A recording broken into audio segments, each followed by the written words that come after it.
Vau, Perivalda zo'r joy ochilibdimi? Siz bu joy borligini aniq bilmassiz.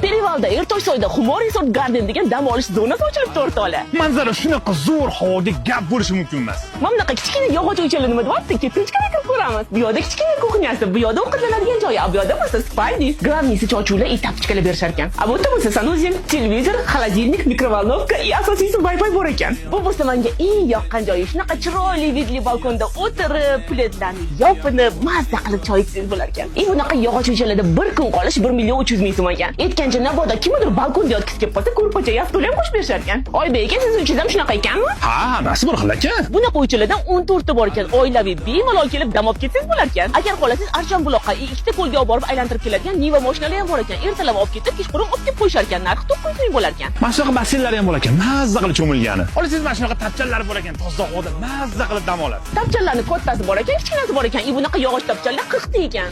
Kattasi 1 million, kichkinasi 700 ming ekan. Bunisi kichkinasi ekan. Tapchanlar hammasini mana bunaqa qalin pardalar bilan to'sib qo'yishibdi. Bir-biringizga ko'rinmaysizlar, mazza qilib dam olasizlar. Kattasi shu ekan-da. 15 kishi bemalol sig'ar ekanda. Bu yerda 20 tacha qozon o'chog'i bor ekan. Xohlasangiz o'ng qo'lingizni o'ynatib o'zingiz qilib yerkansiz. Agar erinsangiz o'g'illari bor ekan, qildirsangiz bo'lar ekan. Tapchanda qoladiganlarga tahoratxona tualetlari alohida ekan. Bu yerda bo'lsa ochiq havoda kafelari bor ekan. Menyuda faqatgina hozircha shashliklar bor ekan, lekin zakazga ovqatlar ham qilib berishar ekan. Xullas, oshpaz xizmati ham, taksi xizmati ham bor ekan. Yana zo'r tomoni, shahar ichi issiqda yonayotgan paytda ham bu yerda havo 10-15 gradus salqinroq bo'lar ekan. O'zi qachondan beri aytardim, mashqqa bitta shunaqa joy qilish kerak deb. Mana qilishibdi. Yana menga eng yoqqani kechqurun lazerli shou qo'yib berishar ekan. Zo'ra. Yetgancha bu joy lokatsiyasini olish uchun Telegram kanalimizga o'ting. Siz bu joyga kim bilan kelgan bilasiz? O'sha odamni kommentariyada belgilab keting. Yoki o'ziga fiting qilib yuborib qo'ying.